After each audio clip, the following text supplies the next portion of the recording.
Hello folks and welcome to Tippcast with myself, Shane Stapleton. On the far right side of the screen there, Shane Brophy, head of sport and Ian Guardian. And we're delighted to say that we've got the manager of Loughmore Castleiney, victors in the county final on Sunday, Eamon Kelly, with us as well. Eamon, we'll jump straight to you. How have the last couple of days been? Just great. Really, kind of, I suppose, the Sunday night and Monday has been fantastic. To be honest, it's a relief to get there then as well, And what got you over the line? Because, geez, it was a tense game for a long, long time, and obviously you pulled away at the very end.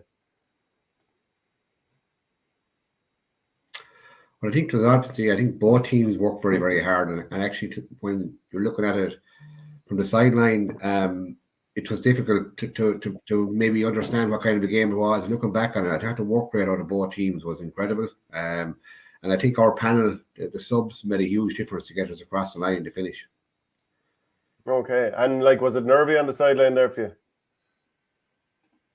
Oh, God, definitely. Yeah, particularly, I got about 30 seconds relief when we got the goal. And then Conor O'Meara got a wonder goal. And I said, oh, no. And actually, what I had in my head is, this is going to go to extra time like the other days, And but listen, I think with John McGrath's response, I think the goal he got was, having gone back and looked at it, the way he kind of picked the lock's pocket there, you know what I mean? And had a lot of work to do come across the end line to get room to strike it, It was a super goal.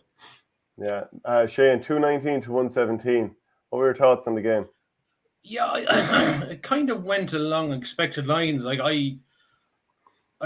Carrick went into the game. I was very confident all week. I just couldn't see Loughmore not winning the game. I just had that have all the answers. And I said the only way maybe Toome would win it is maybe if the reverse happened to Loughmore of 2020, where Toome just hung in there and maybe a goal at the very end, and that it was that was sort of heading towards that way at long stages, and even when Loughmore got their first goal, Toome came back and the Conor O'Meara, that was an unbelievable goal. That's one of the if TG Cahir are doing their pieces of skill or for the whole year, that's got to be one of them. How he got the room one, and then the power in that one-handed shot was incredible. Yeah. It was very impressive. And then you think, okay, we're brilliantly set up here, and of course, just typically Loughmore just quelled the rising then straight away with the John McGrath goal. I suppose the right man in the right time, just the way he picked Andrew Ryan's pocket again. Andrew had a brilliant game all through for Toome, just unlucky, maybe just lost his foot and went on for the ball. And I know John was saying after it was a bit fortunate with the shot, but sometimes maybe the half miss hit ones are and then went straight under the keeper. But look, the best team on the day one and the best team in the championship are champions, and I suppose you can't ask for more than that. Yeah. Eamon, how do you prepare for Toome? Because, they bring a serious bit of physicality and work rate. Sorry, how do we prepare for Toome, is it? No, can you talk to us about preparing we just focus on ourselves. What we had to just focus on ourselves. We knew that if we didn't work as hard as them, we weren't going to win it, And I think that because Toohey had worked so hard all year, and I was watching them, I said they're going to be very, very difficult for anyone to beat, and they were that. I was looking at our numbers afterwards. Our work rate was up there with any game we played, and actually with that our work rate was high, but we were turned over more times than we were any other day. So that just tells you that Toohey worked so hard. We matched them toe to toe with that, I think, and it took all of our panel and the subs. Look at the young fellas coming on O'Connell there, and particularly Paul McCahey. They made a massive difference straight away the very second they came in. Kieran McCormick, who buried his grandfather on the Friday, right? He scored 2 points. So all our subs made a massive impact. And it was going to take that to get across the line, because to be fair to Toohey, they can be proud of their efforts as well. They're making great strides. They've been to the semi-final last year. They've been to the final this year. They're coming like a train underage. So I think I'm sure they're probably very happy that they gave it a very honest effort as well. Yeah, I think that I suppose that work rate probably aspect can be seen in the fact that neither team's inside forward lines probably got as much quality ball as they would have liked. Like John's probably best work was probably done further out the field. Some of it, a couple of long range points, and just it was hard to get that clean, crisp delivery inside to even into either. Like you ended up taking Lee McGrath off, they ended up taking Adam Hall off. So it was a difficult day for both inside forward lines.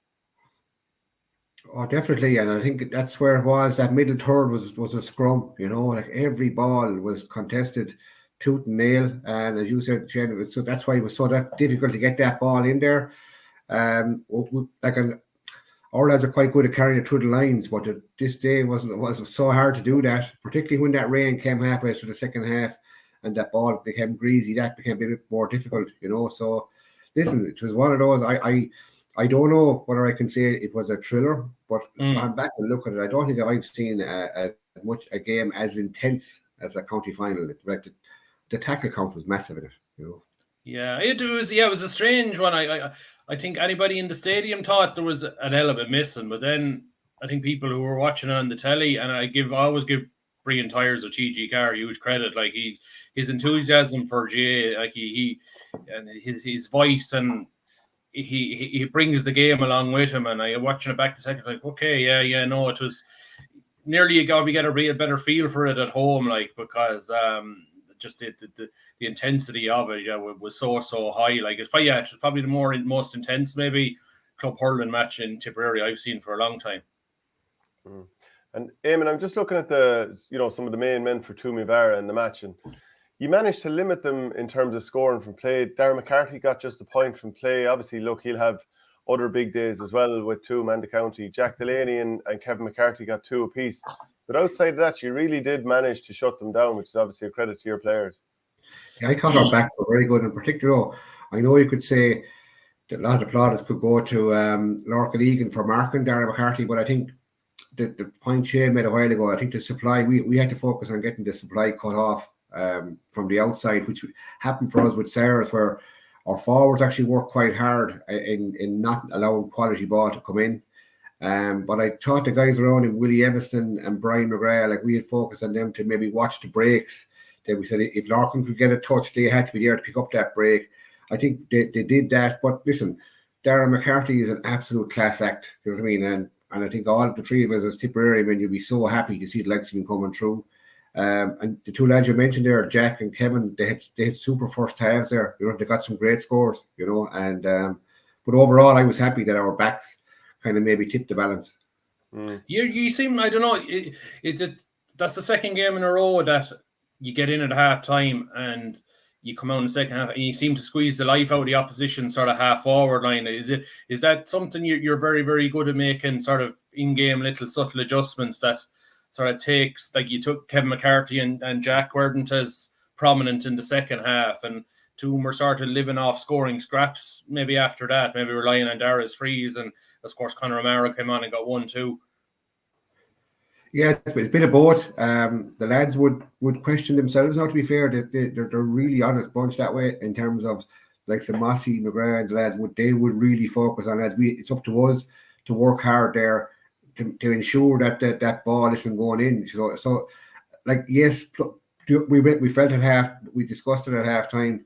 We gave maybe we gave Kevin and Jack a bit too much space because we were so focused on Mark and Dara, you know what I'm saying, getting the breaks off of Dara. So we asked Ed Maher to push up on him, you know what I mean? He said we really had to push up on Kevin because we felt that McCarthy were so similar in terms of trying to get an extra cover around Dara, that Kevin had an incredible game scoring outside, and he did that in the first half. But I think Ed Maher did his job pushing forward there and kind of cut and helped limit him the best we could, Can I ask you, Eamon, just in terms of it being a dual club, on a dual week, how often do you show up to the sessions on a football week, for example, or are you just leaving them at it, or do you come and do like 20 minutes of hurling and let them train otherwise football?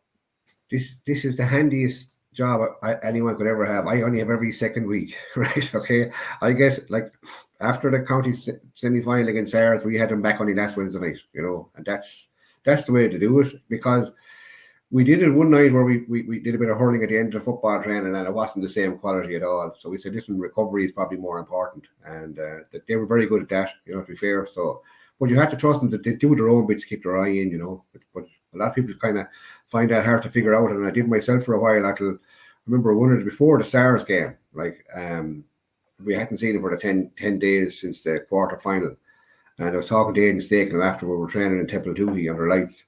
I said, my God, this is incredible. They were so sharp, it's unbelievable. They were pinging balls everywhere. So, they're just fellas that they set their own standards pretty high. And listen, I've said this on numerous occasions. I could take very little plaudits here in terms of they've done this time after time, and I was just fortunate enough to get an opportunity to be involved with them. Yeah, and I get that the style of both codes complements themselves just in terms of their composure. They're the most composed team. They're nearly more of a football team playing hurling. They're so composed on that ball, and that ability, that football ability is huge. It's like even the Paul McCahey goal. You think young O'Connell when he comes on, maybe a bit of nerves, might panic, maybe might take on the shock. No, takes the ball on, draws the man into McCahey, goal. They just even the most inexperienced of the subs that come on know their role. They all fit that same team ethic. Yeah, and I suppose you're right in the football there, Shane. The pass and go is so important in football. Owen O'Connell, the guy you mentioned there, was full back in the Tip under 20s. He's under 20 again next year. Yeah. And I suppose he's the one fella I was really delighted for to get in, because he had started all games, hadn't done an awful lot wrong, and Larkin Egan had been away and had come back just before the start of the championship, and it was a toss of a kind who got in, and he bided his time. But the point you made there, he did, before that, he actually passed, he carried that ball, gave it to John McGrath, carried on again, took it back off of John, and I thought he was going to take a shot at a point, but he spotted Paul McCahey, and credit to him, and Paul was, for a young fella, was brave enough to take on that. There was, because there wasn't hardly room for anyone to get a shot on goal with the intensity, but he had a lot to do going back and looking at that. He had 2 or 3 guys to step around and get the shot away, Yeah. Shane, are there any players that you think stood out particularly? Sure. Look, you have another county final man of the match for John McGrath. He's just a machine at this level. Just delighted for him. I thought Ed Connolly had a big influence on the game in the half hour, and both in the first half he probably had the 2, I suppose, half goal chances in the first half. They were probably a bit far out. Rory Breslan saved both. He had a big 15-minute spell in the start of the second half. He was very good. And first, I'd say you probably have looked back and said Brian McGrath probably had the most touches of any player in the game. He just always seemed to be either cutting the ball out or was the second receiver off maybe Loughmore picking up the ball so he was very, very good. On the Toome side, I thought Liam Ryan did well. Andrew Ryan. I thought Barry O'Connell at centre back was pretty good.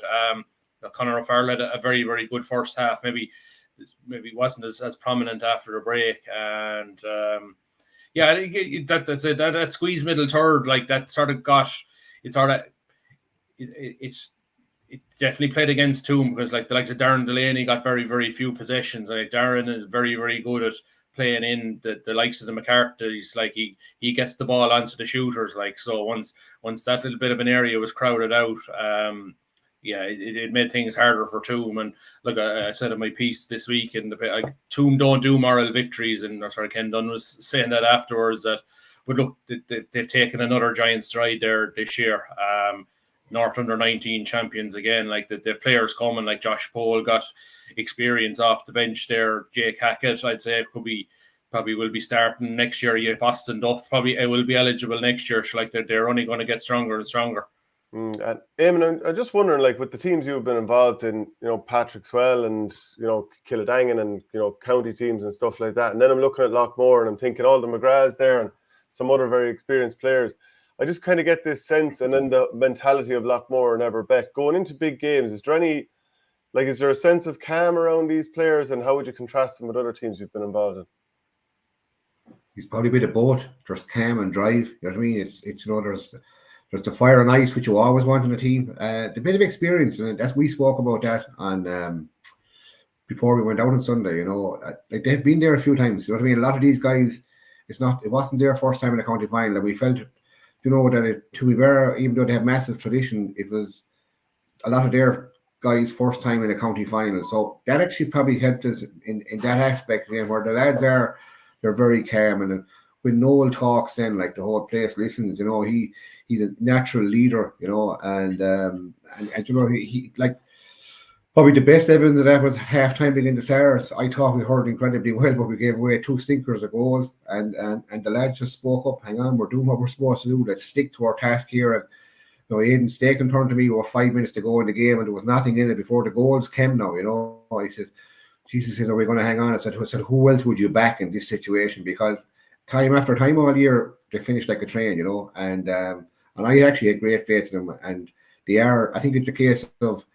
They're genuinely solid fellas, right? They're not overly young as a team. They showed a bit of experience stood to them there, but but they're very, very calm in the situation.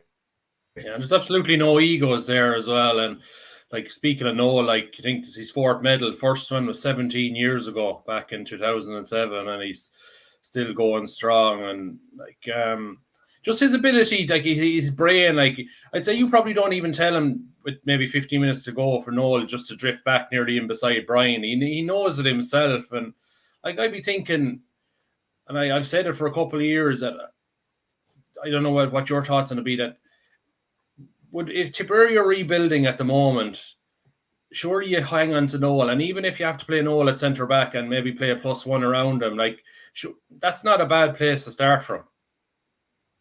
Oh yes, really ability. His ability to read it, Shane, is incredible. You know what I mean? He just we're actually always slagging him push forward, and we said he's back there trying to mind the brother, But just you don't have to tell him. He's able to read them situations so well. I don't know what the plans are with Liam Cahill for him, but if I was in there, he's a fella I definitely hang on to, because his physical condition is beyond what his years are saying. Like he's just an incredible athlete. Having worked up close to him, some of the things he does in training and matches with a hurley it's wizardry. You know what I mean? It's just he's the finished article, brilliant attitude, and I actually I don't know what they're like. As I talked to Noel the other night, he hasn't a clue either, and he's enjoying this moment. And I suppose that's a decision that'll be made whenever they're finished up. But like if it was me, if I was Liam Cahill, would I be ringing Noel to hang on? Definitely. And like I was seeing, he's like that swivel pass the far, it was 50 yards across the field. He tried to turn around in the second half, I think, into John, and like somebody in the press box said he didn't mean that. I said he meant that. He saw the only way he had to swivel, near pirouette from one side to the other, and stuck a 40-yard ball, a 50-yard ball across the field. It was incredible vision. Yeah, and I seen him doing that nights in training where we were doing shooting drills. There was one night a ball went away from him and he turned. Just kind of gone over his shoulder, and next thing he doubles on it, right? And puts it in the top left-hand corner, and everyone was there, what the hell? Oh, he says, I misjudged that. You know what I mean? Like that, it's just unbelievable. Like he's a real natural leader there, Eamon, I know that Loughmore have the football this weekend, so obviously the Munster campaign is a little bit away yet. But I was just thinking about the last time that Loughmore were in Munster, and it was away to Ballygunner, and there was the 2 unbelievably harsh red cards to the McGrath brothers. There must be a sense for the boys, at least. I know you're just in this year or whatever, and no doubt you'd love to go on a real run here. But there must be a sense of unfinished business with the lads over the Munster campaign. Yes, definitely. And probably that was mentioned maybe on Sunday night. We didn't focus on anything, only the county final up to that. But definitely, I think that was very, very harsh. I thought it was very harsh the way the two lads that were sent off. It was like you wouldn't have picked them. But would you believe the statistic that one of the lads were talking about the other night? I think they've played 5 matches in Munster campaigns, and in 4 of them they've 8 players sent off. So I don't know what it is. They're just talking about this, and I didn't realise it. I thought it was an unbelievable statistic. So it's great that there's 2 matches on this weekend and we were so happy with is that the junior footballers are actually playing a county final on Saturday against JK Brackens. And what it's doing for us is it's all the guys that are training on the panel that mightn't be starting on the senior hurling team or the senior football team. They're going to get the game time. So I think if they're fortunate enough to win that Saturday and go on again on Sunday, it would be fantastic for us, because it's great when you're getting maybe 18 or 20 players get game time at the weekend, and you still have 36 training during the week. So it's very important for us that the lads can push on, see where that takes them this weekend, and then we'll readjust probably on Wednesday of next week with a bit of hurling and see where we go from there. Yes, so yeah, you potentially they could have 2 football matches played before you play a hurling match again if they win on Sunday. And I think that there's a Munster club football, I think quarterfinal, they're potentially in if they're there. And yeah, it's actually, Eamon, you mentioned the fact they had 8 red cards, like, and then you go back to last year, Kildangan had 2 off, and there was a couple of years where Thurles had them. I don't know, it's very strange that when tip clubs tend to go outside of Munster, discipline seems to be a problem, but yet, except Burrs. Yeah, okay, we can Burrs clean, but that. Yet, if you go to all the club matches and tip, the discipline is very, very good. The referees, like I thought Alan Tierney had a good game at the weekend. Like even the Sean Tracy's Newport match, everybody was sort of expecting fire and brimstone between those 2 neighbours, and there were 2 very, very clean matches. It's very strange that over the years, tip clubs go outside of Munster and suddenly they're seen as there's indiscipline, and it's further. Nothing could be further from the truth. Yeah, it doesn't. It's a difficult. But the only thing about it is, be forewarned is be forearmed. It'll be front of our mind whenever we get the opportunity. And I think whoever comes out of Limerick are going to have a big say in this. Doon are back in the final there, and I think they'll have a huge say in that Limerick final this year. I know they've been threatening and they haven't won one to date, but so it mightn't be Ballygunner is the first thing, right? And it'll give us an opportunity to have a good look at them beforehand anyway. Yeah. Look, Eamon, you've been brilliant with your time, so enjoy that and enjoy the build up to Munster whenever you get the hurlers back again. Yeah, they'll be well shook if they win on next Sunday by the time we get them back Wednesday week, but we'll take them handy, you know. So yeah. Okay. Cheers, Eamon. Thanks for that. All the best. Thank you. Bye. Okay, delighted to say we're now joined by Gary Toohey. Gary, your own thoughts on the victory over the weekend and Loughmore finding a way to get it done. Yeah, you just hit the nail on the head. Exactly the same. They found a way to get it done. When Conor O'Mara obviously got the goal, the whole place erupted, and you're like, "Jeez, this is great." Now our Toome going to do it. But like, was it 45, 46 seconds later, straight up the field?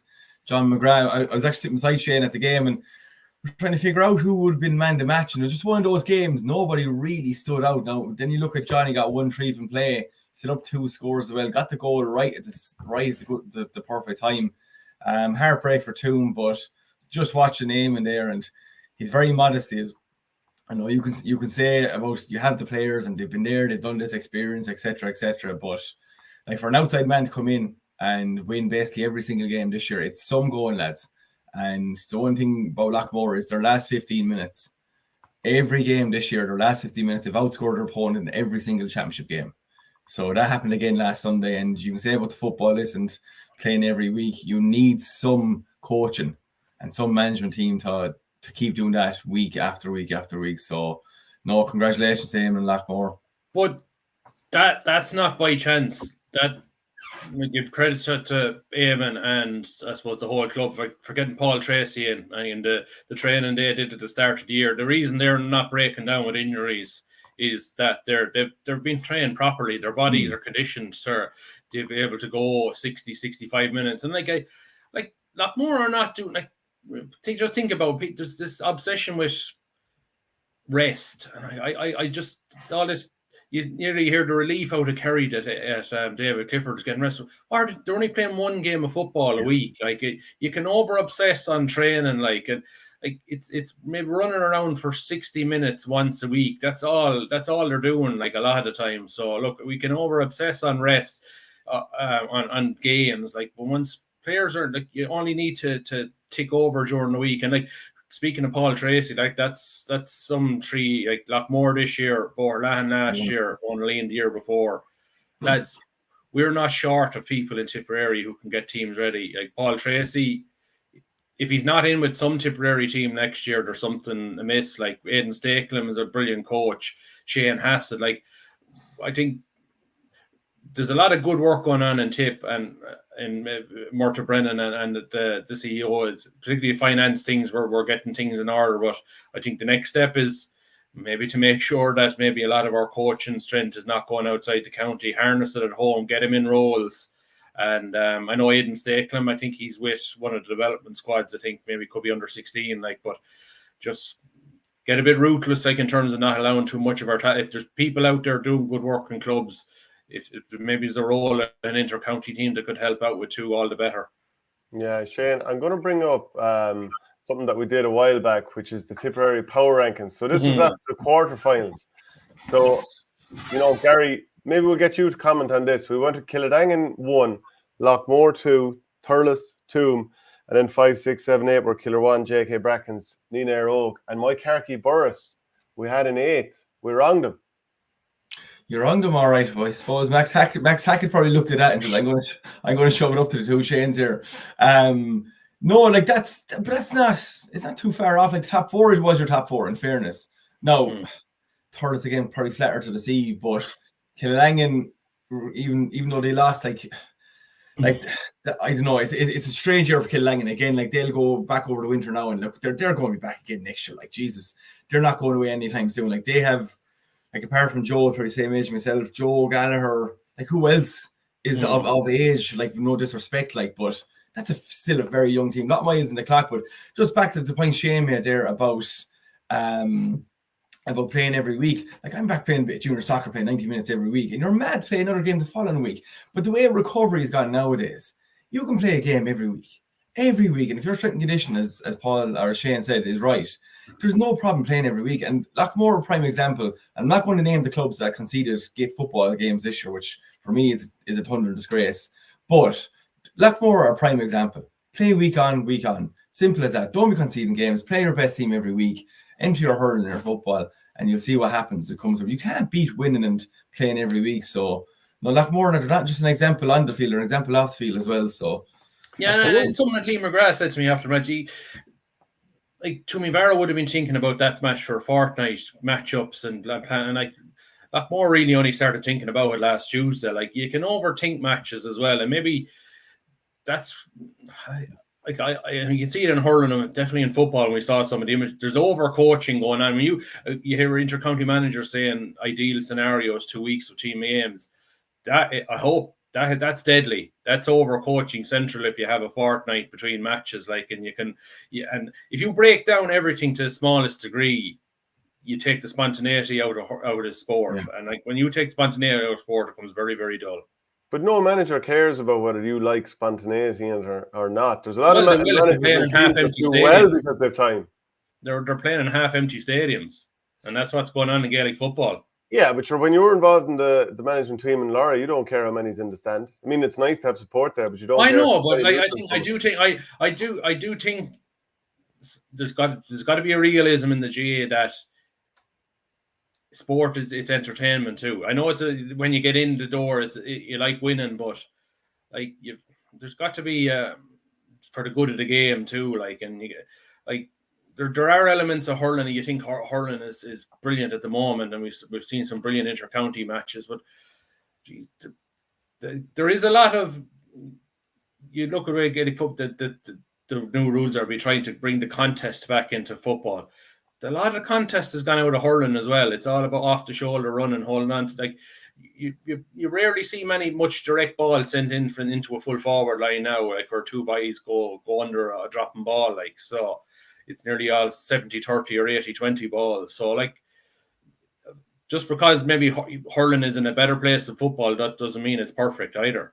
Yeah. The one thing I'd say, though, about, playing match week on week is the downside of that is you are far more, there's stats about you're far more inclined to get injured playing a match than you are training, because obviously there's, people are going to be putting it on the line that bit more. So I know the likes of Loughmore maybe are so used to it, but I don't know if you asked every other team all of a sudden to be doing it, I'm not sure how well they'd fare. Well, I suppose if your preparation is right, I think you can get away. There will be some years where maybe it does lead to injury. I think Cratloe have the same, and they were going for the double in Clare, and they just picked up a couple of injuries to key players at the wrong time. And look, that's the risk of sport. Like, and I think, yeah, the interesting thing for me is that if just say there was a result next weekend, and like I would fancy Loughmore, I think, to complete the double, that they have no game the weekend, that they know what happens when they have a weekend off. Will they lose their edge? Like, because like they're not due out of Munster hurling until the 17th.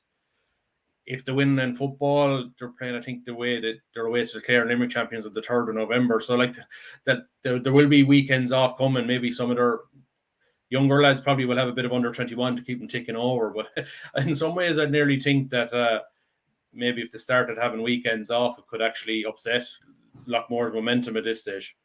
Gary, do you want to throw it up and sit on that? No, I was just saying, I was trying to say there about, it's Loughmore different. I think they've played 18 in the last 22 weekends, something crazy like that. Yeah. You're asking clubs in the middle of the summer to play, the hurling championship is 3 group matches in the county.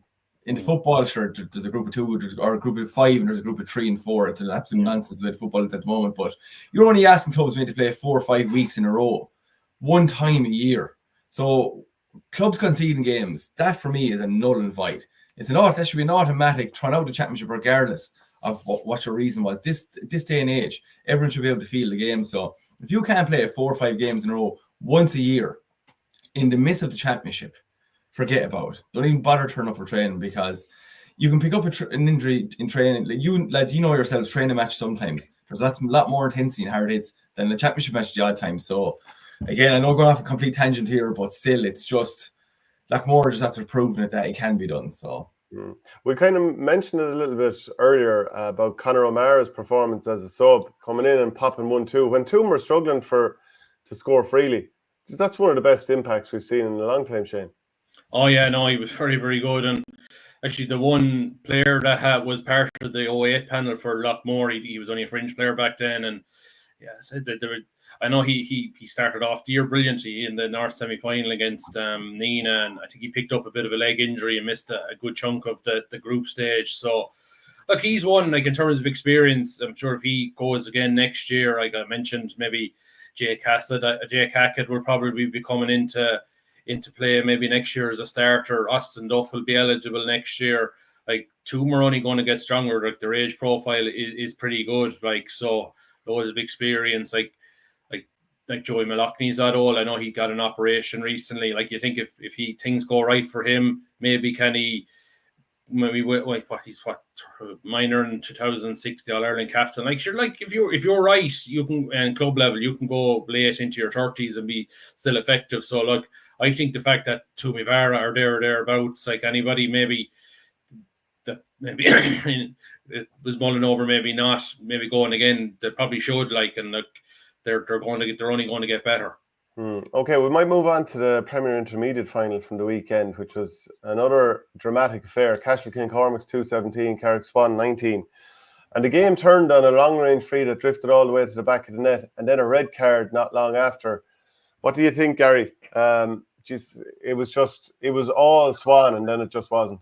Oh, 100%, Jack. Complete moment killer for Swans. Now, like, again, it was a strange game. Like, it wasn't end-to-end, and probably standard quality-wise, it was very edgy. It was very edgy, and up until that moment, when the goal went in, in fairness, the atmosphere, actually, before going any further, the atmosphere underneath in the Klein set was unbelievable. On to West and South kids and everything.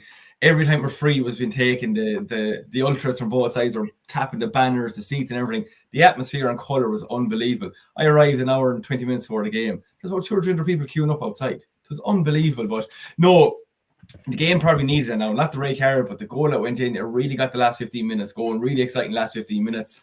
Again, Cashel, they've been late starters in nearly all their games this year. Now, they finished strong. They don't finish strong as Loughmore, but they finished strong in all their games. Same against the Church in the semi-final. Brutal start. They knuckled down, and I said TJ had a good word with the lads at half-time. He's not a man I'd like to get on the bad side of. But they got motoring in the last 15 minutes, and they probably only heard for about 15-20 minutes in the whole game.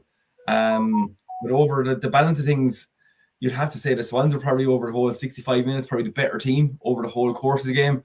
But Cashel, they took their chances, and that first goal by Devin Ryan. The run he made through the centre. Now, the pass from James Cummins, he worked really hard to get the ball. James will probably tell you he meant it. He did in his backside mean that ball swiveling off. It was an unbelievable pass. But Devin running through at the perfect time, finishing it back in net. Two different aspects of the goals. One was a complete fluke, but Devin's run, amazing. Great finish. Yeah, Shane? Yeah, no, I agree with Gary there. Yeah, it was just a complete momentum shift with the goal, and I know there was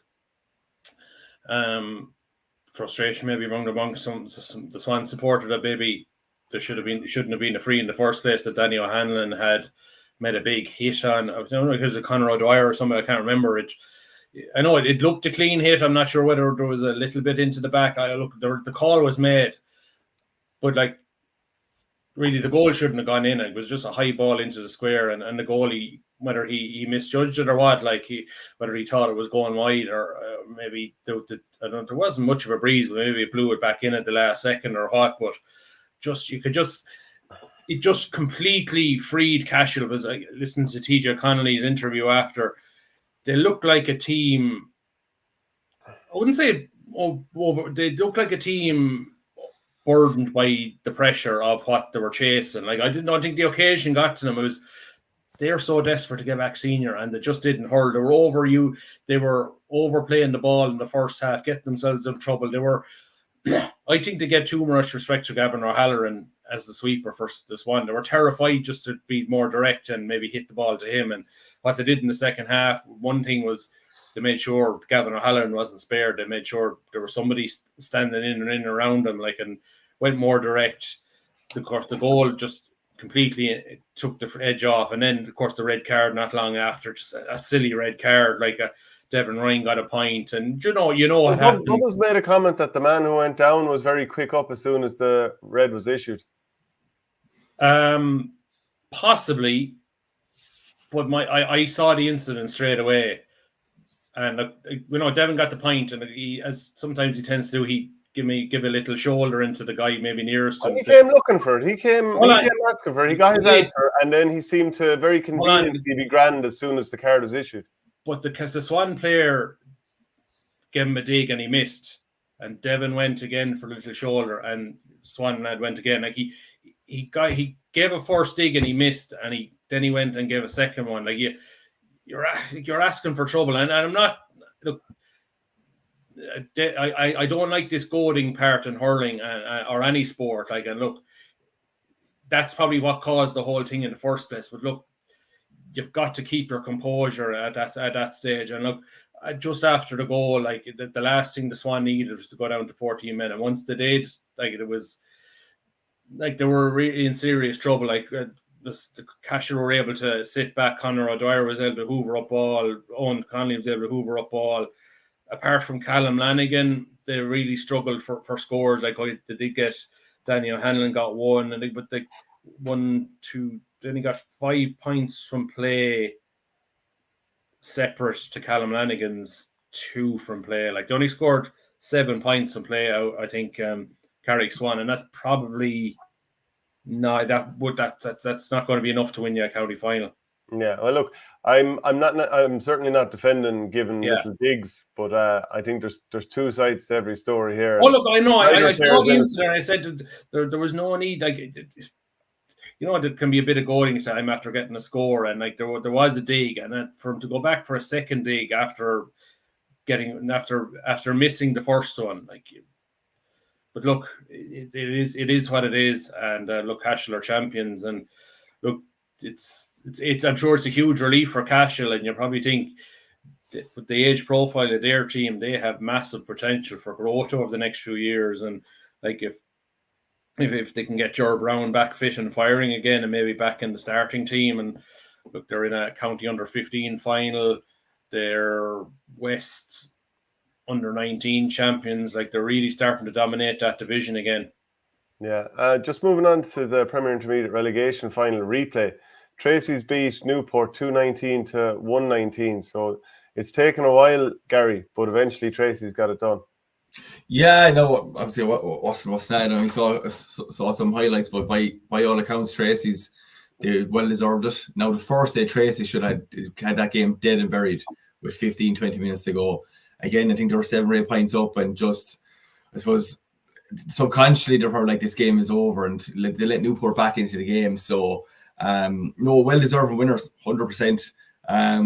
Then, like, is it such a bad thing? Newport, again, I always say, if a team goes down, but if you've coming through and you've got numbers, you'll be absolutely fine. If you go down with an Asian team and you're struggling for numbers underage, it could be a hell of a long time before you get back up. But Newport have good numbers underage. Good numbers, good bit of success. They've a lot of numbers underage. It's a big town now.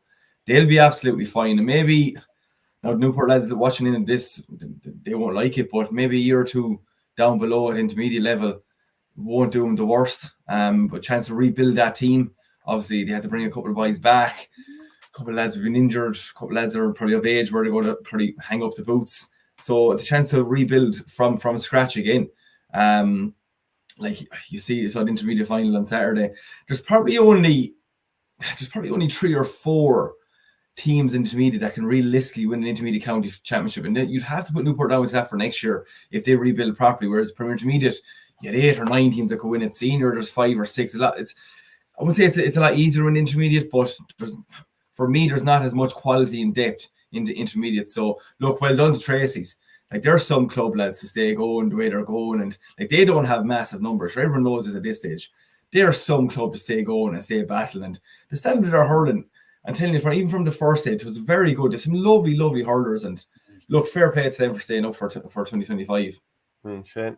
Yeah, no, it's the first. Congratulations! I knew we saw Sean Tracy. I saw most of the game, and this had the greater bit of craft all through. Like, in the couple of scores late on into the wind up the hill in the rag, like, geez, they're big scores, like, and they were killers as Newport were just piling on the pressure. And yeah, it's a tough one for Newport because like we saw last year, look, I suppose they were trending downwards. They just about survived last year against Portrue.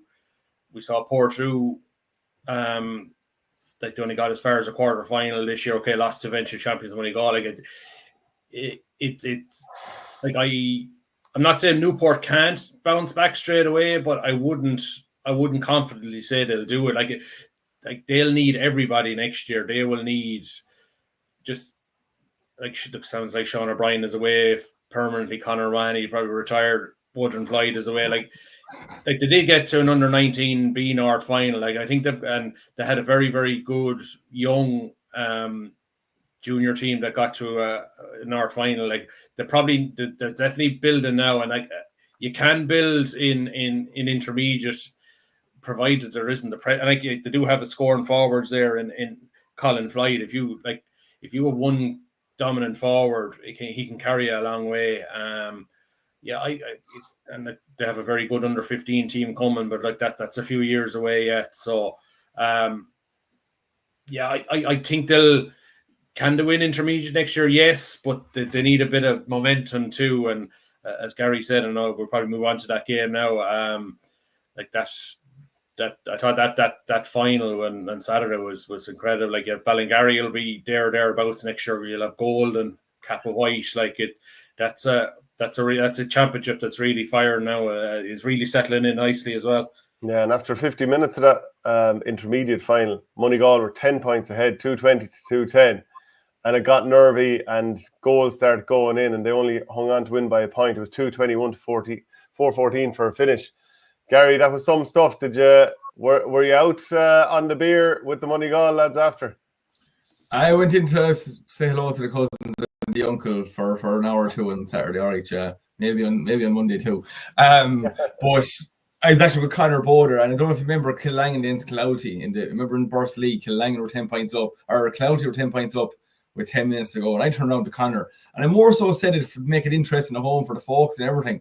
I said, Killangan, there were 10 points down, 10 minutes to go. Can Ballingarry do it? And then, Jesus, 2 or 3 minutes, 2 goals go in, and it was just, even as a neutral, it was just an incredible game, lads. The standard of quality for the third tier, it just had everything. Ballingarry, they'll be sore and they'll be sick after coming back from 10 points. And in fairness to young Simon Blackmore, lads, you could see it. you could see that he was sat right back in the pocket. And I think it was Conor Vaughan. I think it was Conor Vaughan that popped the ball back to him. And he had about 10, 15 yards away from the next man, right in front of 70 yards out, wind behind him, and we're going to extra time. And little late on, Ryan just came out of absolutely nowhere, threw the body, blocked him down, and then from that, the ref blew up the final whistle. But for both teams, I've said it's the standard of hurling, lads. It was just incredible, absolutely incredible. And Liam Cahill was at the game, and there's definitely going to be 5 or 6 lads from both teams that'll be in that development squad over the winter again, and rightly so. Shane, like when Moneygall had that, like they were under awful pressure at the start. Ballingarry just, started really, really quickly. Then a crossfield ball is hung up, and I think those of us watching on the stream were like, well, Sean Kennelly's going to catch this and stick it, and he did, and that just got them going. Yeah, and like his first half performance, like 1-5 from play, each score was as good as the next. He was just incredible. And in fairness to Ballingarry, they made a good tweak at halftime with Simon Blackmore, I think, going back towards centre back and just sitting in that pocket and managed to cut it out. But I think we were saying here in the preview last week that probably the difference was that Moneygall probably had more scoring power. And like, okay, I think they both had the same number of individual scores, but between Joe Fogarty and Sean Kennelly, they scored 110 from play between them. Dylan Walsh got 2 points from play out of his 10, and then Aidan Ryan 1-1. When you have more than one top class scoring forward in your team, it goes a long way to winning it. And I think that was the difference. Like, and like probably 220 to 210 was a fair reflection. And of course, when the third goal gets in, I'd say Moneygall, as Liam Hogan was saying, the ribbons were sort of half being put on the cup at 10 minutes to go. And then the third goal gets in. It was very, very, very soft in terms of how, I can't remember the Ballingarry player who was, in acres of space in the goal, and Kieran Kinnan almost kept the ball out. But then you get a bit edgy and you start to sit back, and the scores start being popped over against you, and suddenly you're hanging on. But yeah, look, I think Moneygall were full value for it, and just their body of work for the last 3 years. They were the finalists 2 years ago, lost to the eventual champions. Last year's semi-finalists lost to the eventual champions. So you can't say over the last 3 years they didn't deserve to win this. And I think they'll go into Premier Intermediate and like put their best 15 on the field. I think they'll definitely go into knockout contention. I don't think they'll be anywhere near relegation. Would you agree, Gary? Yeah, and look, I know I probably said it too soon a few weeks ago that if they do go up this year, I'd fancy them big time for Premier Intermediate North next year. Because again, like when teams go up, and sure, we've seen it there the last 2 years, when you go up, like there's no preseason. The winter train, I know it's different now. They don't have a club championship in Munster, but again, you're a winter, and you go back train now in December or whatever. Usually lads are like, oh jeez, let's go back and do this and do that. Lads are going to be buzzing to get back into the gym in November and December and get back onto the field in January. That momentum carries on. Like that Premier Intermediate North, it's there for the taking next year. Like all 5 of those teams can easily, I won't say easily, but they can all win a North Championship next year. So they'll be absolutely fine. And I would say it as well, if Ballingarry had won, I think they would have been absolutely fine for relegation next year as well in Premier Intermediate. I think there is 2 or 3 teams there currently Premier Intermediate that need to be looking over their own shoulders, because Ballingarry, Moneygall, Golden, even Kilsheelan, now again, they have to get that balance of hurling football right. Those teams all have a lovely age profile, beautiful age profile. If they come up, they'll be absolutely fine for the first couple of years staying up. So I think there's a lot of Premier Intermediate teams need to be looking over their shoulders, because that intermediate grade at the moment, and since it's been regraded to 16, the quality is just getting better and better and better. So no, Moneygall will be fine next year. And again, it's just Shane said, like when you have the likes of Joe and Shawnee, like Joe got 5 points in play, and like he's 4 points in play at half time the first half, and we weren't really talking about him too much. He was just doing what he does, and his work rate is just incredible. And just touching on Sean there again, it probably was the best individual performance I've seen, definitely this year, from any club hurler in the country for that 30 minutes. Some of the scores he got were absolutely outrageous. But and Dylan Walsh as well on the other side. Dylan's work rate, lads, it's just my first time seeing him in the flesh in a long time since his county days. He's got it, like he's absolutely got it. So no, well done to Moneygall. Hard luck to Ballingarry, but they'll be back in the knockout stages again next year, big time. Yeah, big win for Mile Rovers against Killadangan in the Junior A final, Shane. Yeah, more comfortable than I thought now. I thought with Killadangan's, maybe they had a good few lads with previous senior experience. They'd be hard to beat. And then with Mile Rovers coming off the loss to Loughmore in the football semi-final, where really they didn't perform at all. And then they lost Ben Owens early in the first half with injury. And just I'd say fair play to Mile Rovers, like their mentality to recover in that 6 days and put in such a dominant performance. It was I suppose a credit to them, and maybe just their ability. And I think it's a testament maybe to the modern youngster that they're able to put bad defeats behind them straight away. And look, good to have a club like that back in intermediate grade, a first team club like that. And look, that'll do wonders for them. Like back up in the third grade, and I'm sure there's a lot of clubs in the South Junior A which is already overloaded. Delighted to see the back of them. Like so, just like it's no disrespect to Killadangan. It was always good to see another first team back up in the third grade, and like my Rovers go into the Munster club. I think they're playing Buff Egan's crowd as a Kilgarvan, or so I'm not sure whether he'll be coming up to Monroe or Clonmel, or they'll be going down there. But like, and look, sure, take it like I think they were in an All-Ireland club final a few years ago, back in the day against Conahy Shamrocks. So sure, why not have a go at it again? Okay, and I'll just read out some of the other results. Then the Junior B semi-final: Silvermines 119, Care 219, Capoid 18, Newport 15. Junior B semi-final: Burgess 11, Turlescale 6. And the under-19A hurling final: Holy Cross 116, St. Mary's 114. Another win for Holy Cross underage, Gary. Like, they're coming all the time. Oh, it is, lads. There's something going. Like, is that 4 counties in a row? Is it 5? It's 4 or 5. 3 anyway, I think. It's 3, yeah. But like, geez, we do that at A level. Like, it's just it's some achievement. That's unbelievable going for them. And saw videos of the homecoming, and they're all walking up to the clubhouse in Holy Cross the other night, and you just have to take your hat off to them. And look, I know we're going to, you can say in 4 or 5 years' time to be senior, but forget what that. Just in the moment, enjoy the moment, because the pressure, because the way club hurling's gone now, it's all about next year and this and that. But they just need to enjoy the moment. And look, if nothing comes from it, don't win a Danbury now, but so be it. History is, you can't beat history. That's an unbelievable achievement. And I fully thought going into that game, because I did the St. Mary's Cashel, the other semi-final. And Cashel actually lost that game themselves more so than Mary's won it. But I thought Cashel were going to be in for a small bit of a roasting. St. Mary's been for a small bit of a roasting. Well done to them. Like, that was some performance to keep into Holy Cross for so long. And they had chances as well to win that game. So, no, hats off to Holy Cross. But I say Mary's are delighted with their year as well, because, again, they'll pick off 1 or 2 lads. Now, 1 or 2 lads are already playing with the first team, but there's a couple more young lads coming through as well. Yeah, I know there's a lot going right, and it's great to see the towns like Cashel, Carrick, St. Mary's, like they're all pulling nicely now in the right direction. Like St. Mary's, to say that team, some lovely hurlers on it, and they got their injured players back at Premier Intermediate next year. Jeez, they'll be hard to beat. Yeah. Shane, just the 2 Camogie semi-finals. Clonulty Rossmore ended years of heartbreak against Drum and Inch by getting over the line, and then Turles beat Cashel after extra time. Yeah, brilliant weekend at Camogie. Jeez, I first of all, on to Sunday, I'd say the Camogie grounds in the Rag would never had as much of a crowd as there was for the intermediate final in Moneygall and Macarthur.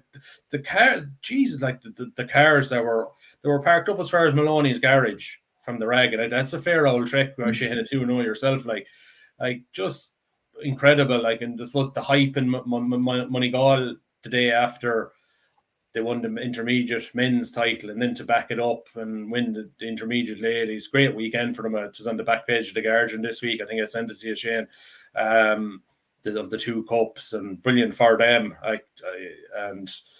I'm sure, I think there was a nice touch. It was a giant homecoming on Sunday evening or something, where both captains came in, or like just lovely to have that happening. But back to Saturday in the senior, Clonulty finally got over the line against Drum and Inch, full value for its 17 points to 2-8. Just really got into the groove at the early stage. Like, it was a brilliant game of Camogie, really high standard, loads of open play, both teams really went at it hard attack-wise. And I suppose the bit of fortune went. Clonody were fully deserving.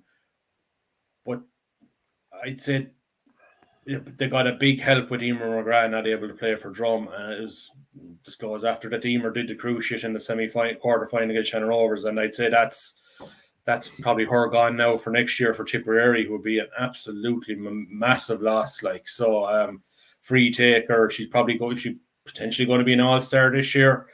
So like, that's massive. And I don't know, I was saying that maybe it's just a Gary, I think, or a few more, like that's a headache now for Dennis Kelly now, or maybe it solves a problem that with Emer McGrath gone, does that mean he has to play Karen Kennedy in the forwards now next year? Because okay, yes, that caught the van, but you sort of don't really have a like for like replacement. How do you replace her leadership and her scoring power? So that's something for Dennis to be thinking about. But back to last weekend, yeah, no, I suppose for Clonody, they were always going to get Drum at some stage. I'm sure they would have preferred to get him in the final and have a trophy after it. Now it's only a means to an end. They've got to go and beat Thurles in the final. Like it won't mean that win last weekend won't mean anything if they don't beat Thurles. And like it's going to be a massive occasion next Saturday in the Rag. 2 teams going for their first senior championship. Clonody, who've lost 5 finals in 6 years, and then Thurles in their first final with an up-and-coming team with arguably the best individual camogie player in the country in Karen Kennedy. Like, they were very, very fortunate to get past Cashel last weekend. You probably think Cashel had the game won in injury time, in normal time, got pegged back into extra time, were ahead in extra time again, and then Karen Kennedy gets a worthy of a goal to go ahead, and they just hang on. So that bit of inexperience, that probably, and then Thurles already beat Clonody in the first round of the championship back in August, but like that's a long time ago now. So look, I think a lot of people would like to see Clonody win it just because of the heartbreak, and I think that bit of extra experience could be key, because like Thurles are up and coming, they're a young team, and we saw last weekend they barely scraped by a Cashel team who they hammered a few weeks beforehand in the group stage. But Cashel probably had more experience in their team, and I think the bigger the games come, the more experience comes into play. And I think Thurles have a bit of an injury problem with one of the Stakelins. I think it was Quiva or Sarah. That I know they were very, very worried about her in terms of being fit for next Saturday. But no, it's just 2 very, very good semi-finals and a very good intermediate final.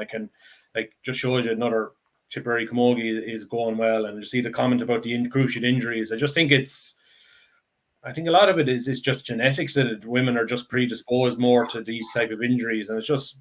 I think it's like the body composition would be slightly different. And I was reading an article on Sky Sports not so long ago. Women are 6 times more likely to suffer the cruciate.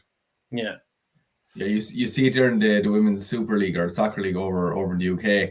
There's nearly a pandemic at this stage with one of the cruciates in the last 18 months, and they're doing their own private research into it. But again, sometimes it is genetics. But just on the rag and the crowds and everything, lads, I think I said nearly a broken record at this stage. Geraldine Canaan has to be given massive credit. It's great. No money God brought a big crowd on Sunday, but the work that goes in on social media to promote these games from Geraldine and her social media team behind her is absolutely incredible. And since she's come into that job, whenever it was 3 or 4 years ago, she's just turned the whole thing inside out. I know there's a small bit of turmoil in with the board at the moment, but there's no turmoil whatsoever with attendances and the amount of young ones going to games, and even young lads, the amount of young lads I see at camogie games now as well, and they're all coming to it. But you don't miss anything on social media. There's players interviews every week. See Kevin Hanley liking there. He's one of Geraldine's mainstays in the social media team as well. They're an absolute example to every other PRO around the county and even around the country. So well done to Geraldine and her team, because the promotion and it's not just the main grades down as far as Junior C, where Schliefeld and Rapparees won their first adult championship last weekend at Junior C, and there was interviews and stuff before that match, and it'll be the same next weekend. It's a senior final on Saturday, and you have 2 Junior A semis. I have to give Laura a mention. They're in the semi-final against Cork Who, and it's Killadangan and it's Holy Cross. I think Killadangan Holy Cross, I think is the de facto final. Just looking at the form of all the 4 teams left, like they're probably the 2 unbeatens, like so. But yeah, look, it just continued a very, very good year for Camogie in the county, and hopefully we'll get a very, very good senior final on Saturday. Yeah, Shane, the tip football final this weekend, there's almost a sense that the double's on the way for Loughmore, but Clonmel, even though they haven't been at their best this year, they'll have a lot to say about that. Oh yeah, and I think if I think this is a game worth going to. If you're just a GAA supporter or a football supporter, or even a hurl, like these 2 teams, there's nothing between them. They're like, you think of the 2 finals in 1 and 2, or 20 and 20, only 1 point games either side. This year in the group stage, a draw. Like they're so evenly matched, and both teams play quality football. They get the ball, they try and get up the other end of the field as quick as possible. They don't try and hang around in terms of going laterally across the back of the field. They'll try and work the ball to its fullest. There's a massive respect between the 2 teams. Like you think the rivalry over the years, it's a clean rivalry. It's all football related. Like if Loughmore fall at the weekend, they'd nearly be half happy as Clonmel, who maybe would be denying them, because like there's a massive respect there, and they would, I think, for them to wrap up this double by taking down Clonmel would just be perfect for Loughmore too. And there's just a sense in me that there's another bit of destiny, and like they just don't know Loughmore. And it's the same when I said it earlier. I couldn't see Loughmore being beaten last weekend, and it happened. This one's a bit harder because Loughmore were so good against Mile Rovers in the semi-final, but Mile Rovers played a lot into that the way, because Mile Rovers nearly completely changed their MO for that semi-final just because of who Loughmore were. Clonmel won't do that. Clonmel will, okay, we respect you, we'll get our certain matchups, we'll take you on, and Loughmore will do the very same. I think this, if they get a good weather day on Sunday, I think this will be a very, very compelling game of football. I'll just go with Loughmore just because to just have that win between their sails at the moment. Yeah, what do you think, Gary? Yeah, no, 100%. And look, it's the 2 best teams in the county getting to the final. And as Shane says, 2 nice sides of football. Clonmel are not afraid. Like Clonmel pinged that ball around. Loughmore again. Look, the boys will be on the beer probably Sunday, and then probably a small bit Monday. Back doing a recovery session Tuesday, on the field Wednesday. Probably doing something again Thursday, Friday, and off you go Sunday.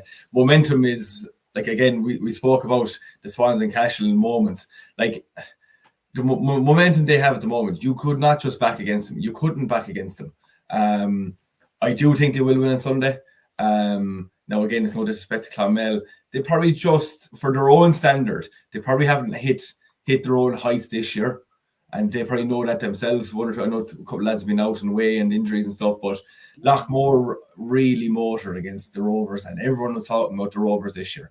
And my Rovers had an unbelievable 2024 as well, but they made them look like little kids in the school ground. You know, you could say they played into their hands and everything, but Loughmore absolutely went to town and punished them. So as a neutral, I'm definitely going over. I won't be covering or anything. I'm going over to it because it's just one of those games where you see these 2 names on paper. I'm not missing this. So I'd say Loughmore by a couple of points, but yeah, really looking forward to it. And like the curtain raiser is going to be good too. Like there's a spicy there between Aherlow and Galtry. Like that's going to be tasty too. Like, so you're going to get your money's worth there on Sunday for football fans. And like 2 finals on Saturday, Loughmore and Brackens. Loughmore, like just in the junior final as well, Premier Junior final against Brackens, and throw in the fact that it's a derby match, and sure, lad, and probably drink together and have the crack together. And like there's a county championship on offer, like, and Killadangan against Kickham's in the Junior A final as well. So like just a big weekend for football in the county, and it's look, I'm sure Philly Ryan will be trying to get into as many games as possible. And I don't know if he can. Well, he won't. Well, he won't be on Saturday. He not sure. Yeah, he's tied up with I think a lot of the inter-county managers are helping with the provincial teams, sort of getting a feel for the new rules. So I'm looking forward actually to that on Friday and Saturday. Just particularly the Friday matches, as I'll probably be able to sit down and watch them Friday night, just to get a feel for the trial rules. And I suppose the one time I'm sort of looking forward to seeing a bit of football, because God, you see what was served up last Saturday. I know you're not a fan of rugby, Shane, but I'm sure you were probably tempted to turn over to Connacht and Ulster when the Derry semi-final was on Saturday night. Jesus. I think yeah. What was it like 1-3 to? Oh, it was ridiculous. Like I was only one eye on it. Yeah. Even the Ennis Lyme and the Air Og game, so you probably saw the clip going around.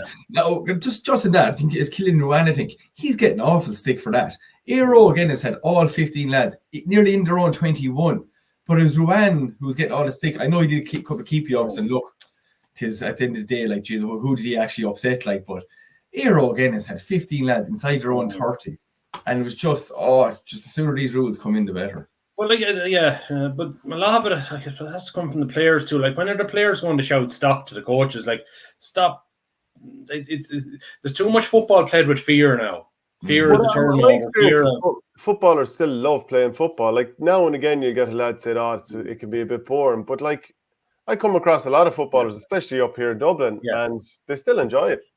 Yeah, and I thought it was very interesting. I was listening to Paul Rose's podcast, and he was reading, the submissions for the football review committee in terms of, and I sent in a couple, but he was saying in terms of the breakdown of the responses, and a lot more people in Munster felt current football was terrible compared to the Ulster teams, and it's a strange thing, but that Derry match 1-7 to 1-4. I actually think a lot of the Ulster counties love that type of football. They probably hate 20 points to 19. They love the tactical, physical, defensive struggle, whereas other parts of the country want open attacking football. It's an interesting balance on how you because you want